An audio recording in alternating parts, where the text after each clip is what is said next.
نحمده ونستعينه ونستغفره ونؤمن به ونتوكل عليه ونعوذ بالله من شرور أنفسنا ومن سيئات أعمالنا من يهده الله فلا مضل له ومن يضلله فلا هادي له ونشهد أن لا إله إلا الله وحده لا شريك له ونشهد أن سيدنا محمدا عبده ورسوله أرسله بالهدى ودين الحق ليظهره على الدين كله ولو كره الكافرون ولو كره المشركون أما بعد فأعوذ بالله من الشيطان الرجيم بسم الله الرحمن الرحيم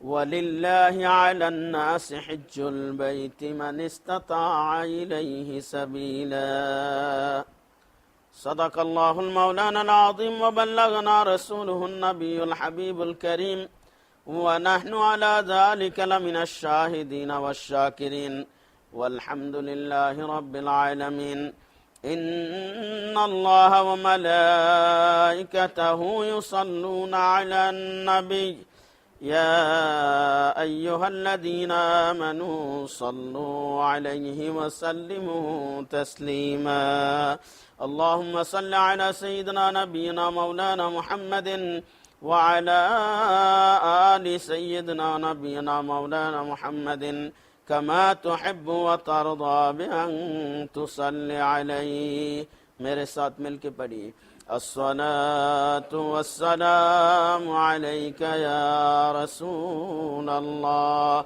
الصلاة والسلام عليك يا حبيب الله الصلاة والسلام عليك يا نور الله وعلى آلك وصحابك يا خير خلق الله کعبہ میں گیا طواف کیا زمزم بھی خوب پیا کعبہ میں گیا طواف کیا زمزم بھی خوب پیا پانی نے جسم کو صاف کیا پانی نے جسم کو صاف کیا اب دل کو کون صاف کرے حمد و صلات کے بعد نہایت قابل احترام ذی وقار حاضرین و سامعین رحمنی و رحمکم اللہ تعالی، جیسا کہ ہمارا پروگرام چل رہا ہے اسلام کے 5 ارکان میں آج رکن اسلام حج کے متعلق گفتگو کرنے کا کہا تھا اور انشاءاللہ گفتگو ہوگی۔ دعا ہے کہ اللہ تبارک و تعالی حق اور صحیح کہنے کی توفیق عطا فرمائے، اور جو کچھ بھی گزارشات پیش کروں مجھے بھی آپ کو بھی سننے والوں کو عمل کرنے کی توفیق عطا فرمائے۔ حج ارکان اسلام میں سے ہیں، جس کے متعلق پہلے آپ سن چکے، بیان ہو چکا ہے کہ ارکان اسلام کا معنی یہ ہے کہ اس کے بغیر اسلام مکمل نہیں ہے، اس کے بغیر اسلام مکمل نہیں ہے۔ اقرار کے حد تک اقرار آپ نے کرنا ہے، نماز اسلام کا رکن ہے، اس کا اقرار آپ نے کرنا ہی ہے، اگر انکار کیا تو اسلام مکمل نہیں ہے۔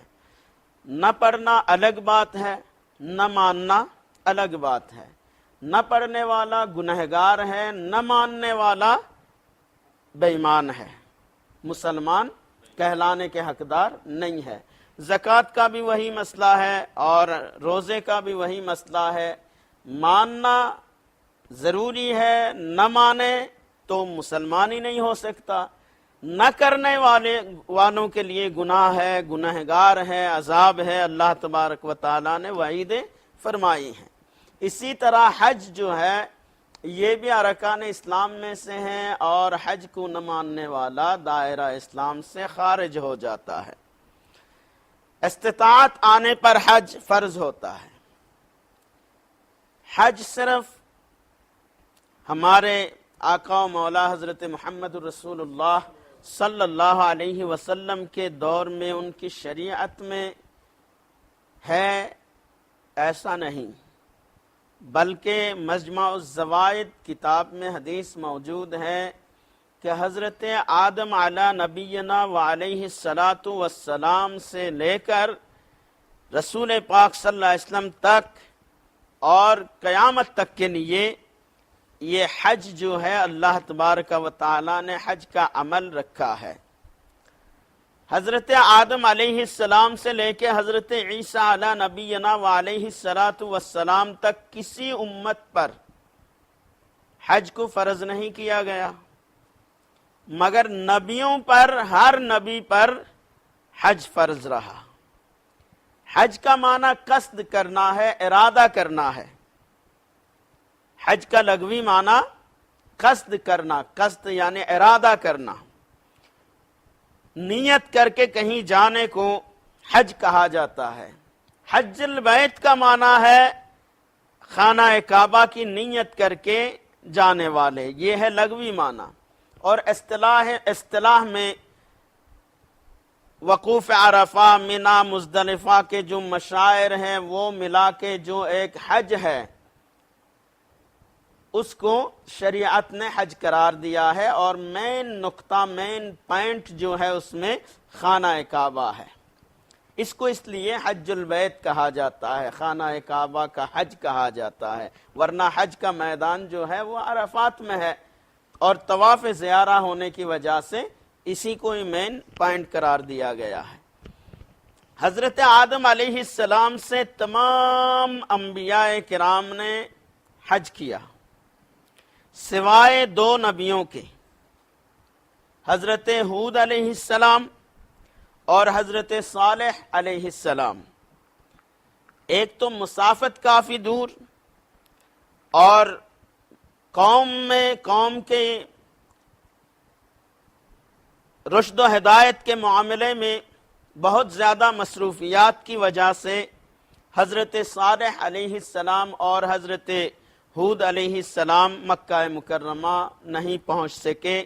حبیب پاک صلی اللہ علیہ وسلم کے حدیث پاک میں موجود ہے کہ سوائے دو نبی کے تمام انبیاء کرام نے حج کیا ہے، بلکہ حضرت آدم علی نبینا و علیہ الصلاۃ والسلام کے بارے میں 40 مرتبہ حج کرنے کا ذکر آیا۔ حالانکہ ان اول بیت اضی للناس الذی ببکۃ مبارکہ، سب سے پہلا گھر زمین میں خانہ کعبہ ہے، اور بنیاد رکھنے والا حضرت آدم علیہ السلام ہے۔ حضرت آدم علیہ السلام نے بنیاد رکھی، جبکہ ان سے پہلے فرشتوں نے بنیاد رکھی ہے۔ حضرت آدم علیہ السلام کے بنیاد کو حضرت ابراہیم علیہ السلام نے اوپر اٹھایا، فرمایا وَإِذْ يَرْفَعُ إِبْرَاهِيمُ الْقَوَاعِدَ مِنَ الْبَيْتِ وَإِسْمَاعِيل، ابراہیم اور اسماعیل علیہ السلام نے بنیاد نہیں رکھی، بلکہ وَإِذْ يَرْفَعُ إِبْرَاهِيمُ الْقَوَاعِدَ مِنَ الْبَيْتِ وَإِسْمَاعِيل، ابراہیم علیہ السلام اور اسماعیل علیہ السلام نے ان کی بنیادوں کو اوپر اٹھایا ہے۔ جو نوح علیہ السلام کے سیلاب کے دوران، طوفان کے دوران مٹی آنے سے، پتھر آ جانے سے بنیادیں نیچے چلی گئی تھی، ان بنیادوں کو باپ بیٹے حضرت ابراہیم اور حضرت اسماعیل نے اوپر اٹھایا۔ تعمیر کرنے والے حضرت ابراہیم اور حضرت اسماعیل ہیں، بنیاد رکھنے والے حضرت آدم علیہ السلام ہیں۔ مگر ایک فرق یہ ہے کہ آدم علیہ السلام نے جو حج کیا وہ ہمارے جیسے حج نہیں۔ ان کا حج یہی تھا کہ خانہ کعبہ کا طواف کرے، خانہ کعبہ کی زیارت کرے، یہی حضرت آدم علیہ السلام کے لیے حج، یہی دوسرے انبیاء کرام کے لیے حج رہا۔ ہمارا جو اس دور میں جو ہم حج کر رہے ہیں، مروجہ شریعت محمدیہ علی صاحب تحیت و ثنا کے مطابق اس حج کو کہا جاتا ہے حج ابراہیمی. یہ حج ابراہیمی ہے، حضرت ابراہیم علیہ السلام نے کیا ہے، اور وہ بھی پورے طور پہ ابراہیم علیہ السلام کا حج نہیں ہے، اصولات حضرت ابراہیم علیہ السلام کے ہیں، اور باقی رسول پاک صلی اللہ علیہ وسلم فرماتے ہیں خذوا عنی مناسککم، خذوا عنی مناسککم، مجھ سے تم حج سیکھ لو، میں جیسا کر رہا ہوں وہی تمہارے لیے حج ہے، جو اعمال میں ابھی کر رہا ہوں وہی تمہارے لیے حج ہے. نہیں فرمایا کہ خذوا عن القرآن مناسککم، قرآن سے تم اپنے حج سیکھ لو، ایسا نہیں فرمایا. فرمایا خذوا عنی مناسککم، مجھ سے تم حج سیکھ لو، میں جو کر رہا ہوں وہی حج ہے. تو یہ خالصتاً حج محمدی ہے صلی اللہ علیہ وسلم. ہمارا جو ہے یہ حج محمدی ہے، اور امت محمدیہ علی صاحب التحیۃ والثناء کے علاوہ کسی امت پر اللہ نے حج کو فرض نہیں کیا. یہ ہماری فضیلت ہے.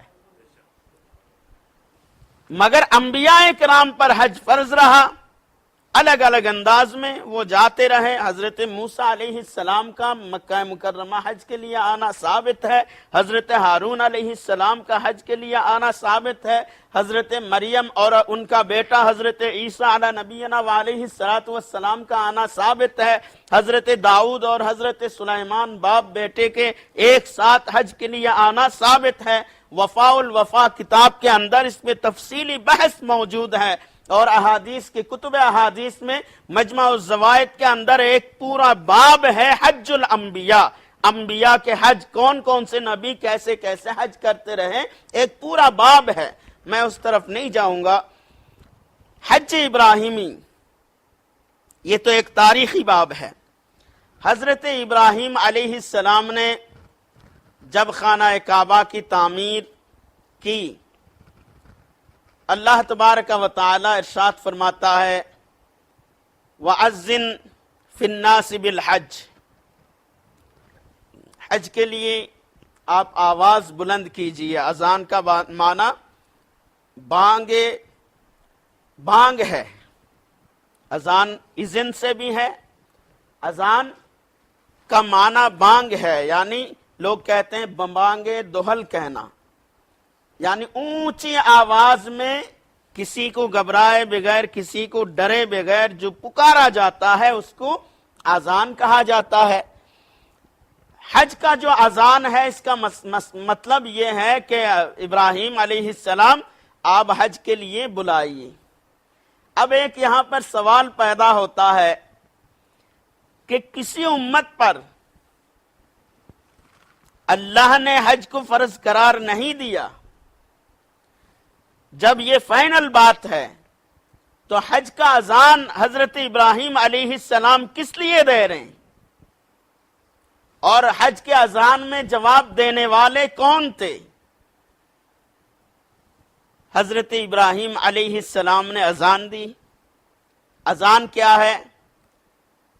یا ایھا الناس حجوا الی بیت ربکم، اے لوگو تمہارے رب کے گھر کا ارادہ کرو، حج کرو. تو آوازیں آنے لگیں، لبیک اللہم لبیک.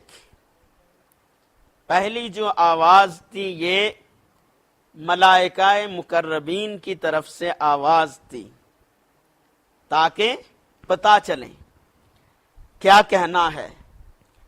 لبیک اللہم لبیک. حضرت حضرت ابراہیم علیہ السلام کو جب آواز پہنچی لبیک اللہم لبیک، آپ نے پڑھا لبیک لا شریک لک لبیک. آواز بلند ہوتی گئی، آوازیں آ رہی ہیں، تکرار ہو رہی ہے، لبیک اللہم لبیک، لبیک اللہم لبیک، لبیک اللہم لبیک. کافی دیر تک لوگ تکرار کرتے رہے.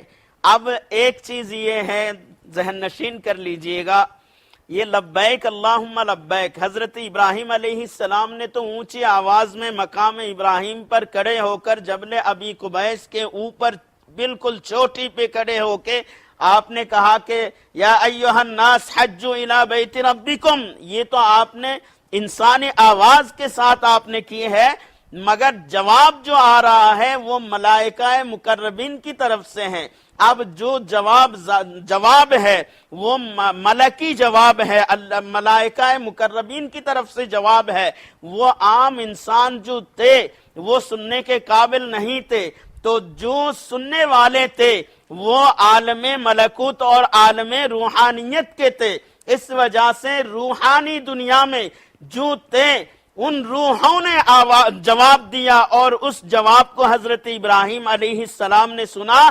حبیب پاک صلی اللہ علیہ وسلم فرماتے ہیں جس نے ایک مرتبہ لبیک کہا وہ اس نے ایک حج کیا اور ایک حج کرے گا، جس نے 2 مرتبہ کہا وہ 2 حج کرے گا، جس نے جتنے مرتبہ لبیک کہا، لبیک اللہم لبیک لبیک اللہم لبیک، کافی دیر تک جو تکرار چلتی رہی، جس نے جتنے مرتبہ کہا ہے اتنے مرتبہ اللہ تبارک و تعالیٰ نے اس کو حج عطا فرمائے گا۔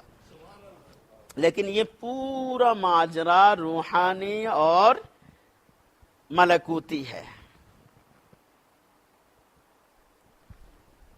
اس دور میں امت محمدی علی صاحب التحیۃ والثناء سارے عالم ارواح میں تھے۔ حضرت ابراہیم علیہ السلام کے جواب دینے والے امت محمدیہ رسول پاک صلی اللہ علیہ وسلم کے امت ہی کی طرف سے جواب آیا تھا، تو اللہ تبارک و تعالی نے امت محمدیہ پر صلی اللہ علیہ وسلم حج کو فرض قرار دیا، اور دوسرے امت پر حج کو فرض نہیں قرار دیا مگر دوسرے حج کرتے رہے۔ قرآن شریف میں اللہ تبارک و تعالی نے فرضیت حج کچھ یوں بیان فرماتا ہے۔ مختلف آیتیں ہیں جس میں رب تبارک و تعالی نے بیان فرمایا ہے،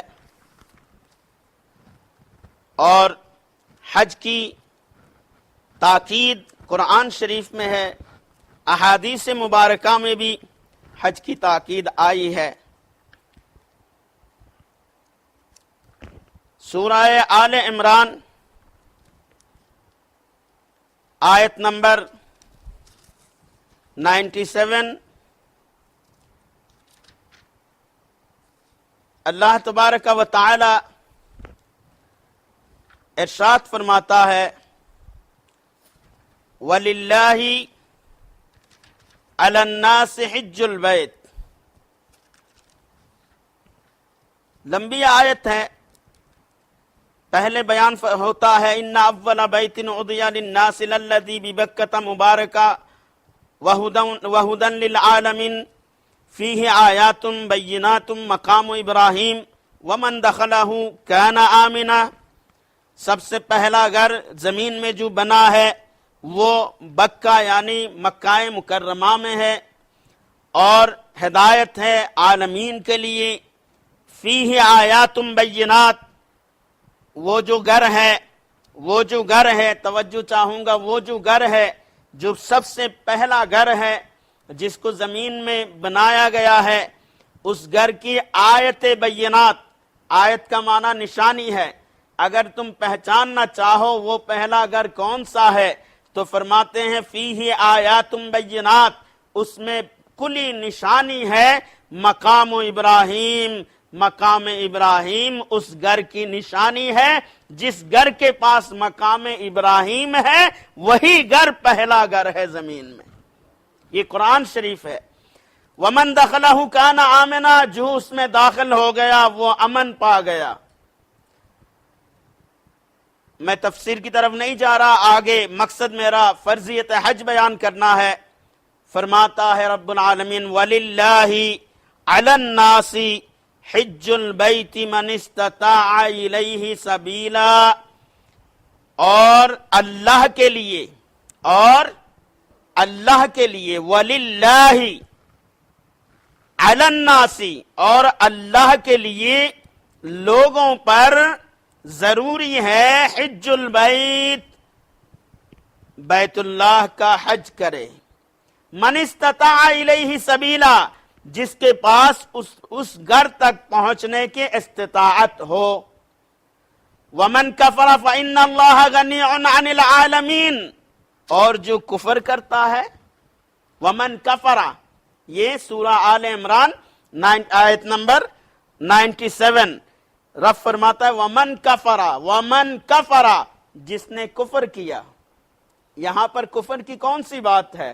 یعنی جس نے حج کا انکار کیا، جس نے حج کا انکار کیا، استطاعت ہونے کے باوجود حج کا انکار کیا، استطاعت نہیں مگر حج کو اسلام کے ارکان ماننے سے انکار کیا، رب فرماتا ہے فإن اللہ غنی عن العالمین، اللہ تبارک و تعالی کائنات سے، عالمین کا معنی یہاں کائنات ہے، اللہ کے سوا جو کچھ ہے اس سے اللہ بے نیاز ہے، اللہ کو کسی کا کوئی پرواہ نہیں ہے، تم حج کرو یا نہ کرو اللہ کو کوئی پرواہ نہیں ہے، اب مگر تم جو انکار کرو گے اس سے کفر عائد ہوگی، ومن کفرا لفظ سے واضح طور پہ ہے۔ اس آیت میں واضح طور پہ رب تبارک و تعالی نے فرمایا کہ اللہ کے لیے حج کرنا ہے سب نے، اور اس آیت کے ساتھ ساتھ حدیث پاک میں رسول پاک صاحب الاولاق صلی اللہ علیہ وسلم ارشاد فرماتے ہیں، جو واضح طور پہ فرمایا وعید، جو حج نہیں کرتا، استطاعت ہونے کے باوجود جو حج نہیں کرتا، اس کے بارے میں رسول پاک صاحب الاولاق صلی اللہ علیہ وسلم فرماتے ہیں ان علی بن ابی طالب، یہ ترمذی شریف ہے، ابواب الحج، ان علی بن ابی طالب قال لما نزلت وَلِلَّهِ عَلَى النَّاسِ حِجُّ الْبَيْتِ مَنِ اسْتَطَاعَ إِلَيْهِ سَبِيلًا، جب یہ آیت نازل ہوئی، ابھی جو آیت میں نے پڑھی ہے، اس آیت کو جب اللہ تبارک و تعالیٰ نے نازل کیا، قالوا، لوگوں نے پوچھا یا رسول اللہ صلی اللہ علیہ وسلم افی کل عام، کیا ہر سال ہم حج کریں؟ اتنی تاکید اور وعید، ومن کفر سن کے لوگ ڈر گئے، صحابہ کرام ڈر گئے کہ کفر تک بات پہنچ رہی ہے، تو یہ وضاحت چاہیے۔ فرمایا یا رسول اللہ صلی اللہ علیہ وسلم فی کل عام، ہر سال ہم حج کریں؟ فسکتا، رسول پاک صلی اللہ علیہ وسلم چپ کر گئے، کوئی جواب نہیں دیا۔ فقالوا یا رسول اللہ فی کل عام، یا رسول اللہ صلی اللہ علیہ وسلم آپ فرمائیے کیا ہر سال ہم حج کریں؟ قال لا، نہیں، ولو قلت نعم لوجبت، فرمایا اگر میں کہہ دوں ہاں، نہیں، پہلے فرمایا نہیں، ہر سال نہیں، زندگی میں ایک مرتبہ، مگر لو قلت نعم، اگر میں کہہ دوں ہاں، واضح الفاظ ہیں، عربی نہ سمجھنے والے بھی عربی سمجھ لیں، اس طرح کے واضح ہے، لو قلت نعم لوجبت، اگر میں کہہ دوں ہاں تو پھر واجب ہو جائے گا، ہر سال تم نے حج کرنا ہوگا، مگر میں کہہ رہا ہوں کہ نہیں، میں کہہ رہا ہوں کہ نہیں۔ یہ ارکان اسلام کا مسئلہ ہے جناب، یہ جو ہے شریعت کا مسئلہ ہے، جس کے بغیر اسلام نامکمل ہے، جس کے ساتھ اسلام مکمل ہے، اس کے بارے میں رسول پاک صلی اللہ علیہ وسلم اپنی مرضی جو چلتی ہے، بات سمجھ آ رہی ہے؟ میری مرضی شریعت میں چلتی ہے، میں جو چاہوں ویسا، جو چاہتا ہوں ویسا ہی ہوتا ہے، اس طرف اشارہ فرما کے فرمایا نہیں، مگر میں کہہ دوں تو ہو جائے گا۔ اور فرمایا واضح طور پہ آقا کریم صلی اللہ علیہ وسلم فرماتے ہیں، حدیث شریف سن لیں، قال رسول اللہ صلی اللہ علیہ وسلم من ملک زادا او راحلتا تبلغه الى بیت اللہ، جس کے پاس زاد سفر ہے، راستے کا خرچہ ہے، آنے جانے کا، گھر والوں کو دے کے جانے کے لیے خرچہ ہے، اگر گھر والے ہیں اپنی ذمہ داری میں تو ان کا اخراجات دے کے جائیں، اور آنے جانے کا خرچہ ہو۔ یہ ہر دور میں مختلف رہا۔ ایک دور تھا 2600 درہم میں ہم حج کرتے تھے امارات سے، وہ استطاعت تھی، آنے جانے کا خرچہ 2-3 ہزار جمع ہو جائے تو حج فرض ہوتا تھا۔ اب ہے 85,000 درہم، امارات سے حج کرے تو 75,000 درہم، 80,000 درہم۔ تو اب استطاعت 7 سال پہلے استطاعت 3,000 ہے تو 7 سال کے بعد اب جا کے استطاعت 80,000۔ پاکستان میں جو رہنے والے ہیں ان کے لیے وہاں سے آنے کا جو خرچہ ہے وہ استطاعت ہے، یعنی جو جہاں پر ہے وہاں سے پہنچنے، جانے، آنے اور وہاں گزارا کرنے کے لیے جو خرچہ ہے وہ جمع ہو جائے، اور پیچھے جو چھوڑ کے جن کو جا رہے ہو ان کو بھی تکلیف نہ ہو، ان کا بھی خرچہ دے سکو، تو پھر یہ استطاعت ہے اور اس سے حج فرض ہوتا ہے۔ رسول پاک صلی اللہ علیہ وسلم فرماتے ہیں من ملک زادن او راحلتن، فرمایا جس کے پاس استطاعت ہے، تبلغہ الی بیت اللہ، جو بیت اللہ تک تمہیں پہنچا دے، اتنے استطاعت تمہارے پاس ہے، ولم یحج، اس کے باوجود حج نہیں کیا۔ سنیں میرے مسلمان بھائیوں، اور یہ وعید یاد رکھیں، زندگی میں ایک مرتبہ حج کرنا ہے۔ آقا کریم صلی اللہ علیہ وسلم نے کس طرح سے تاکید فرمائی، فرمایا استطاعت ہونے کے باوجود جس نے حج نہیں کیا، استطاعت ہونے کے باوجود جس نے حج نہیں کیا، فرمایا فلا علیہ ان یموت یہودیا او نصرانیا وذلک ان اللہ یقول فی کتابہ وللہ علی الناس حج البیت الی آخر الآیہ، فرمایا مجھے کوئی فکر نہیں یا اس پر کوئی اندیشہ نہیں، چاہے وہ یہودی ہو کے مرے، چاہے وہ نصرانی ہو کے مرے، اس میں کوئی یہودیوں کی موت اور اس کے موت، نصرانیوں کی موت اور اس کی موت میں کوئی چیز بیچ میں فارق نہیں ہے۔ کلمہ پڑھنے کے باوجود رسول پاک صلی اللہ علیہ وسلم نے وعید فرما دی کہ چاہے وہ یہودی ہو کے مرے، چاہے وہ نصرانی ہو کے مرے، اتنی وعید ہے۔ اور اس کے بعد آپ نے آیت پڑھی وَلِلَّهِ عَلَى النَّاسِ حِجُّ الْبَيْتِ مَنِ اسْتَطَاعَ إِلَيْهِ سَبِيلًا إِلَى آخر الآیہ تک۔ تو تمام مسلمان، اس میں کوئی اختلاف نہیں ہے، تمام فرقے مسلمانوں کے حج کی فرضیت کے قائل ہیں۔ زکوٰۃ کے فرضیت کے بارے میں لوگوں نے اختلاف کیا ہے، بہت ساروں نے۔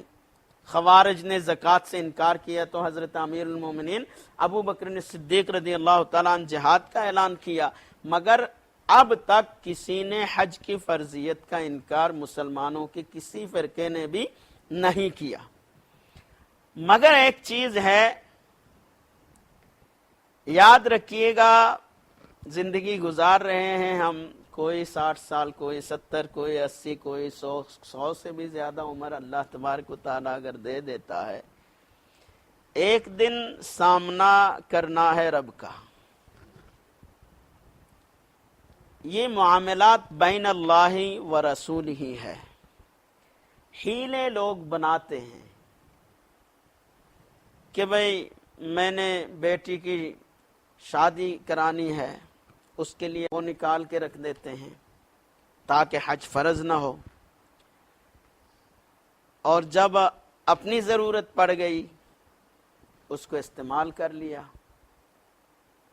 غور طلب امر ہے کہ یہ میں نے حج اس لیے مجھ پہ حج تاکہ حج فرض نہ ہو، یہ مال جو ہے میں نے شادی بیٹی کی شادی کے لیے رکھ لیا ہے، حج کے لیے تو استعمال نہیں کیا، جب اپنی ضرورت پڑ گئی شادی گئی کہاں اپنے لیے استعمال کر لیا، یہ حیلے قابل قبول نہیں ہے۔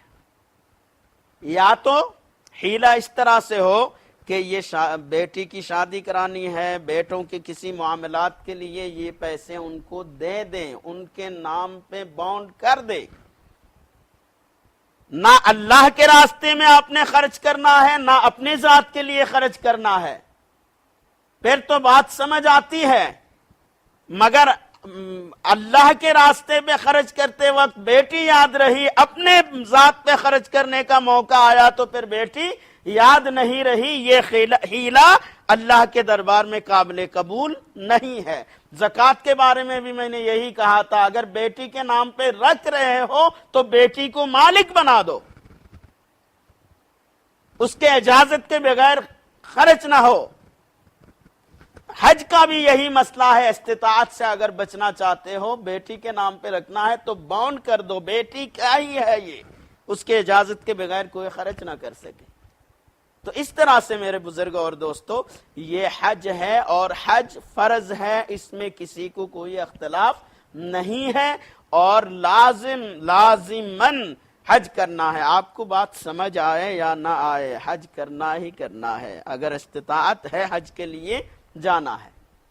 شاید کوئی سوچتا ہوگا کہ وہاں جانا ہے، گھومنا ہے، پھرنا ہے، خانہ کعبہ کا طواف کرنا ہے اور جناب منا مزدلفہ عرفات کے چکر لگانا ہے، اس سے بہتر ہے کسی بیوہ کو دے دوں، کسی اور کار خیر میں لگا دوں۔ نہیں، یہ ارکان اسلام ہے، اس کو آپ نے کرنا ہے، اس میں کوئی بہانہ اگر آپ نے بنایا، اس لیے میں نے پہلے کہا کہ یہ ما بین اللہ و عبدہ کا مسئلہ ہے۔ آپ یہاں تو بہانہ بناؤ گے، طرح طرح کے بہانہ نکال کے حج سے بچو گے، مگر سامنا رب کا کرنا ہے۔ اس وجہ سے حبیب پاک صلی اللہ علیہ وسلم نے ترمذی شریف میں، ترمذی شریف سیاستہ کی حدیث ہے، ترمذی شریف میں واضح الفاظ میں فرمایا کہ چاہو یہودی ہو کے مرو چاہے نصرانی ہو کے مرو، مجھے کوئی فکر نہیں ہے۔ حج کریں، زندگی میں ایک مرتبہ فرض ہوتا ہے۔ حج میں جو اصولی چیز ہے، دو رکن ہیں، ایک شرط ہے، دو رکن ہیں ایک شرط ہے، اور رکن اور شرط کو میں تقریباً کئی مرتبہ میں آپ کو سمجھا چکا ہوں۔ جو اصل ماہیت میں ہے، اصل چیز میں شامل ہے، وہ رکن ہے۔ جو پہلے ہوتا ہے، جیسے نماز کے شرائط کے بارے میں میں نے تفصیل سے بیان کیا، جو پہلے ہوتا ہے وہ شرط ہوتا ہے۔ حج میں دو رکن ہے اور ایک شرط ہے، تینوں کو ملا کے، دونوں رکن اور شرط کو ملا کے تین فرائض ہیں۔ تین، حج میں صرف تین فرض ہے، دو رکن ہے ایک شرط ہے۔ رکن کیا ہے؟ ایک رکن رسول پاک صلی اللہ علیہ وسلم فرماتے ہیں، متفق علیہ حدیث ہے، فرمایا الحج عرفہ، حج عرفہ میں وقوف کرنے کا نام ہے، حج عرفات میں وقوف کرنے کا نام ہے۔ ایک رکن عرفات میں پہنچنا، عرفات میں پہنچنا، 9 ذی الحجہ کو حج کے میدان میں حاضر ہونا ایک رکن ہے، وقوف عرفہ۔ دوسرا رکن ہے طواف زیارہ، جس کو طواف افاضہ بھی کہا جاتا ہے، جس کو طواف رکن بھی کہا جاتا ہے۔ ایک طواف ہے جس کے تین نام ہے، طواف زیارہ بھی کہا جاتا ہے، طواف رکن بھی کہا جاتا ہے، طواف افاضہ بھی کہا جاتا ہے۔ ثم افیضوا، قرآن شریف کا لفظ آیا ہے۔ یہ دو رکن ہے، طواف افاضہ اور وقوف عرفہ۔ ایک شرط ہے، وہ ہے احرام۔ شرط کیا ہے؟ احرام۔ ٹائم بہت کم ہے، میں صرف ان تین چیزوں پہ بات کر کے آج گفتگو سمیٹوں گا۔ انشاءاللہ آئندہ بھی حج کے حوالے سے اور ایک پروگرام میں تسلسل رکھوں گا۔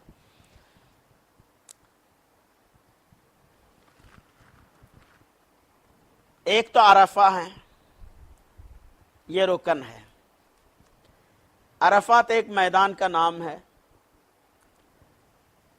جو مکہ مکرمہ کے نواحی علاقے میں ہے۔ اس طرح کے بہت سارے میدان مکہ مکرمہ میں ہے۔ مزدلفہ میں ایک میدان ہے پہاڑوں کے بیچ میں، منا بھی ایک میدان ہے پہاڑوں کے بیچ میں، اور بھی ان میدانوں سے وسیع تر میدان مکہ مکرمہ میں موجود ہیں۔ پوری دنیا میں بھی بڑے میدان موجود ہیں، مگر رب تبارک و تعالیٰ کو یہ منظور ہے کہ اسی جگہ میں ہی آنا ہے جہاں حج ہوتا ہے۔ عرفات میں ہی حج ہوگا، اور کسی میدان میں حج نہیں ہوگا۔ آپ لاکھوں درہم لاکھوں روپے خرچہ کر کے مکہ مکرمہ پہنچ گئے، کہتے ہو کہ طبیعت صحیح نہیں ہے، خانہ کعبہ کے افضل ترین جگہ ہے، خانہ کعبہ کے چاروں طرف دن بھر 9 تاریخ کو میں طواف کرتا رہوں گا مگر عرفات نہیں جاؤں گا۔ اللہ کے حبیب صلی اللہ علیہ وسلم فرماتے ہیں تم حاجی نہیں ہو۔ افضل ہے، مفضول ہے، کیا ہے، فضیلت کیا ہے، ان چیزوں کو چھوڑتے ہوئے عرفات کو جو پہنچے گا 9 تاریخ کو وہ حاجی ہے، عرفات کو نہیں پہنچا تو وہ حاجی نہیں ہے۔ وجہ کیا ہے؟ اگر اس طرف دیکھیں، قرآن شریف میں عرفات کا ذکر آیا ہے، اور حدیث پاک میں عرفات کے بارے میں بیانات موجود ہیں۔ ایک تو خصوصیت ہم جب دیکھتے ہیں تاریخ کو یہ پاتے ہیں کہ عرفات میں خاص خصوصیت کیا ہے جس وجہ سے رب تبارک و تعالیٰ نے عرفات کو حج کے میدان کے طور پہ چنا ہے۔ تو احادیث مبارکہ کے مطالعے سے پتہ چلتا ہے کہ عرفات کا جو میدان ہے وہ حضرت آدم علیہ السلام سے منسوب میدان ہے۔ عرفات کے میدان کو حضرت آدم علیہ السلام سے نسبت حاصل ہے۔ عرفات کہتے ہیں پہچاننے کی جگہ کو۔ حضرت آدم علیہ السلام کو اللہ تبارک و تعالی نے ملک ہند، اس دور کے ہند میں جو ہمارے اس دور میں سری لنکا میں اتارا، اور حضرت حوا کو جدہ میں اتارا۔ جدہ سے ہیں، چونکہ بنی نوع نسل انسانی کی ماں دادی تھی وہی، جس وجہ سے جدہ کہا گیا ہے جو مورخین نے لکھا ہے۔ جدہ میں 360 سال کے بعد، 1-2 سال نہیں، 360 سال کے بعد 9 تاریخ کو حضرت آدم علیہ السلام اللہ کے دربار میں توبہ استغفار کرتے ہوئے، روتے ہوئے، سری لنکا سے، ہند سے، سندھ ہوتے ہوئے، پاکستان کا جو علاقہ سندھ ہے، سندھ ہوتے ہوئے، ہند سے سندھ ہوتے ہوئے آپ نے مکہ مکرمہ کی طرف رخ کیا۔ بلکہ بلوچستان میں 1-2-4 پہاڑیوں کے بیچ میں حضرت آدم علیہ السلام کے آثارات کی بھی نشاندہی ہو گئی ہے، اور کتابوں میں، تواریخ کی کتابوں میں موجود ہے۔ حضرت آدم علیہ السلام کے ایک قدم کی نشانی کہا جاتا ہے، جو تاریخ کی بات ہے، حدیث میں نہیں ہے۔ حضرت آدم علیہ السلام پہنچے اور حضرت حوا رات گزارے، دونوں نے رات گزاری۔ ایک جبل رحمت کے ایک طرف حضرت آدم علیہ السلام، ایک طرف حضرت حوا۔ لمبا قد، خلق اللہ آدم علی صورتہ 60 ذراعا، اللہ نے آدم علیہ السلام کو 60 گز لمبا بنایا، حدیث پاک ہے۔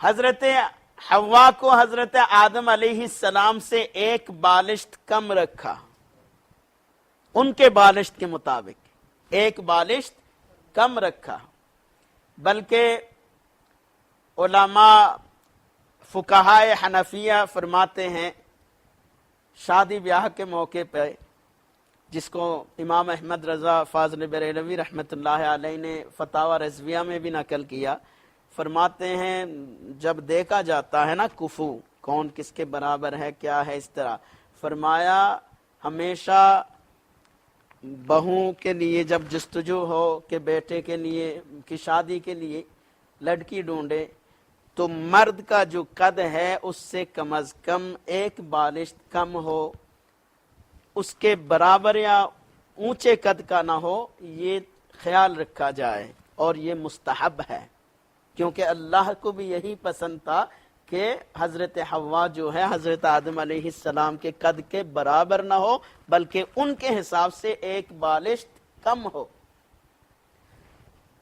صبح ہونے پہ ایک طرف حضرت آدم علیہ السلام، ایک طرف حضرت حوا، دونوں جب کھڑے ہوئے، جبل رحمت کی اونچائی نیچے ہو گئی، جبل رحمت کی جو اونچائی ہے وہ نیچے، اور دونوں طرف بیچ میں پہاڑ، دونوں طرف، ایک طرف حضرت آدم علیہ السلام، ایک طرف حضرت حوا۔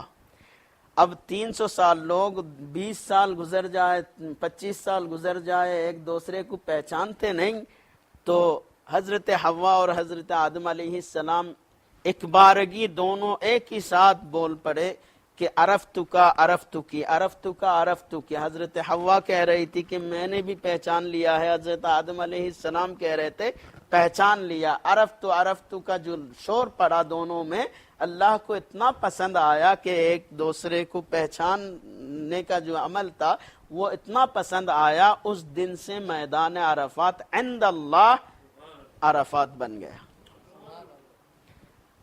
دوسری بات آتی ہے عرفات کی چوٹی پہ، جبل رحمت کی چوٹی پہ ایک سفید پتھر نصب ہے، جس کو ترکوں نے فی الوقت جو پتھر ہے وہ ترکوں کی تعمیر کردہ پتھر ہے، ورنہ وہاں پر جو ہے وہ درخت تھا، تاریخ میں جو ہے تسلسلاً درخت لگاتے رہتے تھے، اور اس درخت کی وجہ سے وہ نشاندہی کیا جاتا تھا۔ حضرت ابراہیم علیہ السلام اکثر وہاں آ کے بیٹھ جایا کرتے تھے، انسیت تھی۔ کیوں؟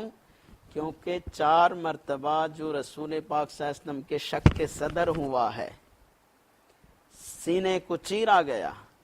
ایک تو حضرت حلیمہ سعدیہ کے گھر میں بچپن میں، طائف میں، اور ایک قبل شبابت جوانی سے پہلے، اور ایک غار حرا میں وحی کے نازل ہونے سے پہلے، اور ایک معراج کی رات سفر معراج سے پہلے، جس کو رب تبارک و تعالیٰ فرماتا الم نشرح لک صدرک، کیا ہم نے آپ کے سینے کو نہیں چیرا؟ وہ جو شک کے صدر، قبل جوانی جو شک کے صدر کا واقعہ ہے، وہ جبل رحمت کے اس پتھر کی جگہ میں واقع ہوا۔ حضرت ابراہیم علیہ السلام اس وقت بھی وہیں بیٹھ کے رسول پاک صلی اللہ علیہ وسلم کی خوشبو پاتے تھے۔ اس طرح سے اگر دیکھیں تو عبادت خدا کی ہے، حج عبادت خدا کی ہے، مگر ادائیں اپنے نیکوکار بندوں کی ہے،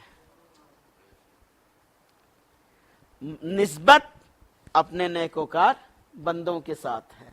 تو یوں کہا جاتا ہے کہ عبادت خدا کی ہے مگر تعظیم انبیاء کی ہے، حج عبادت خدا کی ہے، تعظیم انبیاء کی ہے۔ آدم علیہ السلام کی یاد میں حج کے لیے عرفات پہنچنا ہے۔ اگر آدم علیہ السلام اور کسی میدان میں یہ واقعہ ہوتا تو عرفات میں حج نہیں کرنا ہوتا، جہاں آدم علیہ السلام کا واقعہ ہوا ہوتا وہی جانا ہوتا۔ اور ایک روایت عرض کرتا ہوا آگے بڑھوں، قیامت کا جو میدان ہوگا وہ مسجد اقصی بیت المقدس کا صحن ہوگا۔ اس سے پھیلتے ہوئے عرفات کے میدان تک، یہ جو زمین ہے پوری زمین بھی اگر میدان بنا دیا جائے تو لوگ نہیں سمائیں گے۔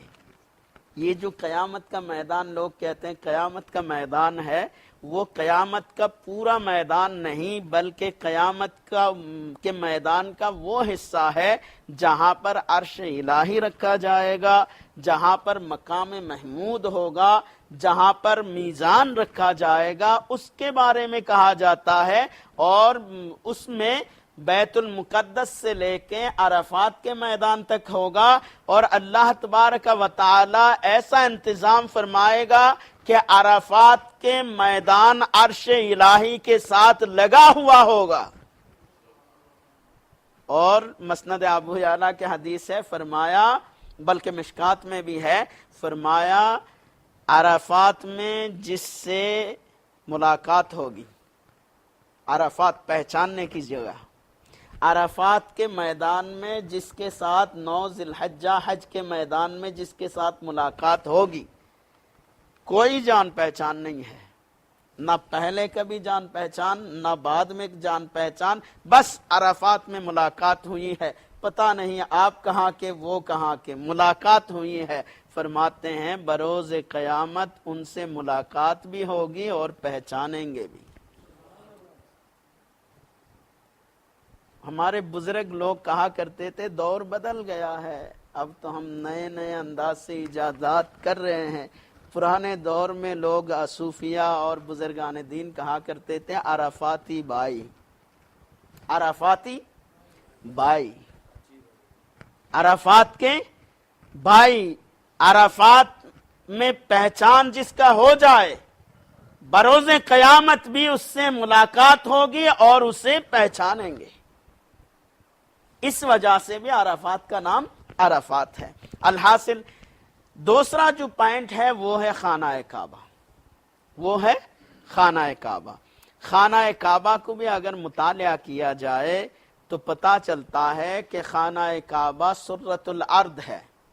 زرقانی شریف میں حدیث موجود ہے، خانہ کعبہ کیا ہے؟ زمین کا ناف ہے۔ آپ ماشاءاللہ چیک کریں، ذہن کو گھمائیں، ابھی پتہ چلتا ہے۔ آپ یہ جو دنیا زمین ہے، اس کا کوئی آغاز کا مشرق کا کوئی حد متعین کریں، مغرب کا کوئی حد متعین کر دیں کہ زمین کے مشرق میں یہ ہے اور مغرب میں یہ ہے، تو آپ کو ماننا پڑے گا کہ یہ جو خانہ کعبہ ہے یہ زمین کا جو نقشہ ہے، جہاں سے شروع ہوتا ہے اور جہاں ختم ہوتا ہے، کیسے بھی آپ اگر مشرق اور مغرب کا متعین کر لیتے ہو صرف زمین کا، تو یہ بیچ میں نہیں آتا۔ خانہ کعبہ کا جو حصہ ہے یہ بیچ میں نہیں آتا، بلکہ یہ تو مشرق وسطی، مشرق وسطی پوربی علاقے کا جو بیچ ہے اس کے بیچ میں آتا ہے۔ اس کے باوجود فرمایا کہ سرۃ الارض، خانہ کعبہ کی جو زمین ہے وہ زمین کی ناف ہے۔ کیا مطلب ہے؟ فرمایا وہیں سے علامہ شہاب الدین سہروردی رحمۃ اللہ علیہ عوارف المعارف میں نقل فرمایا، عوارف والمعارف میں نقل فرمایا، اور حضرت علامہ زرقانی نے زرقانی شرح مواہب الدنیا میں فرمایا، تحریر فرماتے ہیں کہ وہیں سے زمین کی بناوٹ شروع ہوئی ہے، وہیں سے زمین کی بناوٹ شروع ہوئی۔ اللہ نے آسمان کو بنایا دھوئیں سے، قرآن شریف میں آیا ہے سورہ دخان پڑھیں، اور زمین کو بنایا پانی پر۔ اب پانی پر زمین کو بنانا جو شروع کیا وہ خانہ کعبہ کی اسی جگہ سے۔ زرقانی میں واضح الفاظ ہیں کہ اللہ تبارک و تعالی نے رسول پاک صلی اللہ علیہ وسلم کے نور کے پسینے کا ایک قطرہ نورانی حالت میں جب رسول اللہ صلی اللہ علیہ وسلم تھے اس وقت کے پسینے کا ایک قطرہ جس کو خانہ کعبہ کے اس جگہ میں رکھا اور وہاں جاگ بنتا گیا، پانی میں جاگ بنتا گیا، جاگ بنتا گیا، جاگ بنتا گیا، فرمایا اللہ تبارک و تعالی نے پھر اپنی رحمت کی توجہ کی اس طرف اور موج آیا ان جاگوں میں. جب موج آیا فانتقل الدرۃ من المکۃ الی المدینہ، وہ جو ایک نور کا ٹکڑا، ایک نور پسینہ قطرہ نور محمدی رکھا گیا تھا، اس کو وہاں سے نکال کے مدینہ منورہ پہنچا دیا. موج نے، موج کی وجہ سے مدینہ پہنچ گیا. مدینہ پہنچتے ہی اللہ نے جنت کا ایک کیاری، جنت کا ایک ٹکڑا مدینہ منورہ میں بیچ دیا.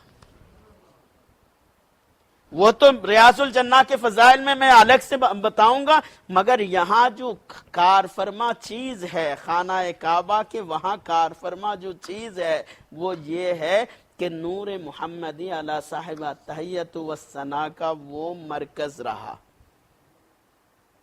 اس کے بعد تجلیات الہی ہر جگہ موجود ہے. اللہ نور السماوات والارض، اللہ زمینوں اور آسمانوں کا نور ہے. اللہ کا جلوہ ہر جگہ موجود ہے. اللہ موجود مطلق ہے. کوئی جگہ، کوئی فضا ایسی نہیں ہے، کوئی حصہ ایسا ذرہ برابر بھی نہیں ہے جہاں سے جو حصہ رب کے وجود سے خالی ہو.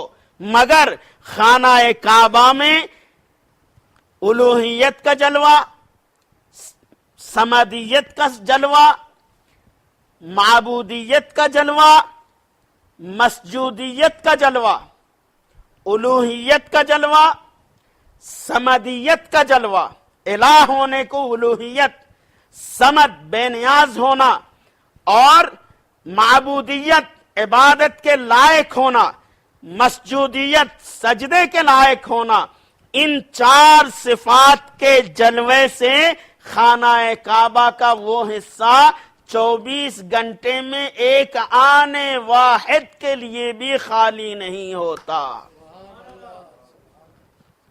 جس وجہ سے وہ حصہ قبلہ کے لائق ہے، قبلہ کے قابل ہے. مگر کار فرما جو چیز ہم تاریخ کی روشنی میں دیکھ رہے ہیں، تاریخ کا تسلسل اگر دیکھتے ہیں تو حج البیت نور محمد علی صاحب التحیۃ والثناء کے موقر ہے، جگہ، موقر یعنی موقع ہے، جگہ ہے وہ. اور طواف زیارہ کب کیا جاتا ہے؟ عرفات سے رسول اللہ صلی اللہ علیہ وسلم واپس آئے. آخری بات، عرفات سے رسول اللہ صلی اللہ علیہ وسلم واپس آئے 9 ذی الحجہ کی رات کو. صبح رات مزدلفہ میں گزار دی اور صبح کنکری مارنے اور قربانی کرنے مینا پہنچ گئے. کنکری بھی ہو گئی اور قربانی بھی ہو گئی. سر منڈا کے، احرام کھول کے، اپنے لباس میں زیب تن فرما کے بیٹھ گئے مینا میں. صحابہ کرام کی جرمٹ میں آپ بیٹھے ہوئے ہیں، اچانک آپ کو خانہ کعبہ یاد آ جاتا ہے. خانہ کعبہ یاد آتا ہے. کہاں؟ مینا میں. حج ہو گیا، مزدلفہ کی مبیت ہو گئی، مینا میں قربانی بھی ہو گئی، تحلیق بھی ہو گئی، کنکری رمی الجمار بھی ہو گیا. اس کے بعد بیٹھے تو آپ کو خانہ کعبہ یاد آیا. اچانک پیار آ گیا خانہ کعبہ کے لیے. پیدائش وہیں پہ خانہ کعبہ کے قریب میں حضرت آمنہ کا گھر. اب اندازہ لگائے رب تبارک و تعالیٰ کو بھی پسند آیا تو فرمایا نا لا اقسم بہذا البلد وانت حل بہذا البلد. یا رسول اللہ صلی اللہ علیہ وسلم میں مکے کی قسم تو اس لیے بیان کر رہا ہوں کیونکہ آپ وہاں پلے بڑے. وانت حل بہذا البلد. اب اندازہ لگائے کھیلتے تو خانہ کعبہ کی طرف. اگر بچپن میں حضرت حلیمہ کے گھر سے واپس آنے کے بعد جانا ہوا خانہ کعبہ کے قریب سے، آنا ہوا خانہ کعبہ کے قریب سے، بیٹھنا ہوا خانہ کعبہ کے پاس، تو پیار نہیں آئے گا؟ یار ہم کہیں اپنے پرانے گھر، اپنے پیدائشی جگہ کو یاد کرتے ہیں تو رونا آ جاتا ہے۔ رسول پاک صلی اللہ علیہ وسلم کے آنکھوں سے آنسو بہنا شروع ہو گیا۔ خانہ کعبہ کی یاد میں فوراً جبرائیل علیہ السلام کا نزول ہوتا ہے، یا رسول اللہ صلی اللہ علیہ وسلم آپ کو اتنا پیار ہے خانہ کعبہ سے، جائیے جا کے دیکھ آئیے۔ زیارت کا معنی دیکھنا، اس لیے اس طواف کو طواف زیارہ کہا جاتا ہے۔ جب حبیب پاک صلی اللہ علیہ وسلم جا کے طواف کر کے واپس میں نہ آئے، یہ وہی طواف ہے، ہر طواف نہیں، وہی طواف، اس کو طواف رکن بھی کہا، رکن قرار دے دیا رب نے کہ یہ رکن ہے، اس کے بغیر حج نہیں ہوگا۔ میرے حبیب کا یہ جو پسندیدہ ادا ہے، اس کو ادا کیے بغیر حاجی نہیں ہو سکتا۔ تو منا سے جا کے جو طواف کیا جاتا ہے اس کو فرض طواف کہا جاتا ہے، وہی طواف فرض ہے، وہی طواف رکن اور طواف افاضہ اور طواف زیارت ہے۔ اب سبب دیکھیے، ادا دیکھیے، احرام کیا ہے؟ کیا کہا تھا؟ 2 رکن ہے، 1 شرط، تینوں ملا کے 3 فرض، 1 طواف وقوف عرفہ، 1 خانہ کعبہ کا طواف منا سے آ کے جو کیا جاتا ہے، اور احرام شرط ہے۔ احرام میں کیا ہے؟ 1 چادر ہے نیچے، 1 چادر اوپر ہے، سر پہ ٹوپی بھی نہیں، امامہ بھی نہیں، بنیان بھی اندر نہیں، کوئی سلا ہوا کپڑا نہ ہو۔ کیا ہے؟ کیوں ہے ایسا؟ کیوں ہے؟ لوگ کہتے ہیں کفن سے نسبت ہے، کفن کی طرف اشارہ کرنا مقصد ہے، تو کفن سے بھی مختلف ہے۔ مردوں کی کفن میں 3 کپڑے ہوتے ہیں، مردوں کے کفن میں 3 کپڑے ہوتے ہیں، عورتوں کے کفن میں 5 کپڑے ہوتے ہیں۔ یہاں تو 2 ہے۔ اصل وجہ جو علامہ دمیاطی فرماتے ہیں کہ خانہ کعبہ کو تعمیر کیا، تعمیر ہو گئی، اس دوران شلوار بنانے والا طریقہ نہیں تھا، ہوتا یہ تھا کہ چادر باندھ لیتے تھے، اوپر چادر رکھ لیتے تھے۔ حضرت ادریس علیہ السلام کے بارے میں آیا کہ کپڑا بننا جب شروع کیا ان کے دور میں، تو آپ کانٹے لگا کے قمیض جیسا بنا لیتے تھے تاکہ ٹکے جسم کے اوپر، چادر کے طور پہ جو لیتے تھے وہ ٹک جائے، تو کانٹے لگا دیا کرتے تھے۔ یہ جو درخت کے کانٹے ہیں، کھجور کے درخت کے کانٹے ہیں، وہ کانٹے لگا دیا کرتے تھے تاکہ گرے نہ، ٹکے جسم پہ، مگر وہ کھلا چادر ہوتا تھا۔ حضرت ابراہیم علیہ السلام 1 چادر نیچے باندھے ہوئے ہیں، 1 چادر اوپر اوڑے ہوئے ہیں، خانہ کعبہ کو دیکھ رہے ہیں۔ 1 مرتبہ دیکھا، جی نہیں بھرا، پھر دیکھا، اپنی تعمیر کا مشاہدہ کر رہے ہیں، پھر دیکھا، جی نہیں بھرا، پھر دیکھا، جی نہیں بھرا، پھر دیکھا، اس طرح 7 چکر آپ نے لگائے۔ رب کو ادا اتنی پسند ہے کہ قیامت تک آنے والے ٹوپی اتارو، امامہ اتارو، سلے ہوئے کپڑے اتارو، میرا ابراہیم جیسے جس حال میں 2 چادر باندھ کے مشاہدہ کر رہے تھے اسی طرح گم ہو گئے، تو طواف ہے، طواف فرض ہے، ورنہ تمہاری طرف سے وہ قبول نہیں۔ ادا اللہ کے پیاروں کی ادائیں دہرانی ہے، اور عبادت خدا کی ہے، یہی حج ہے، یہی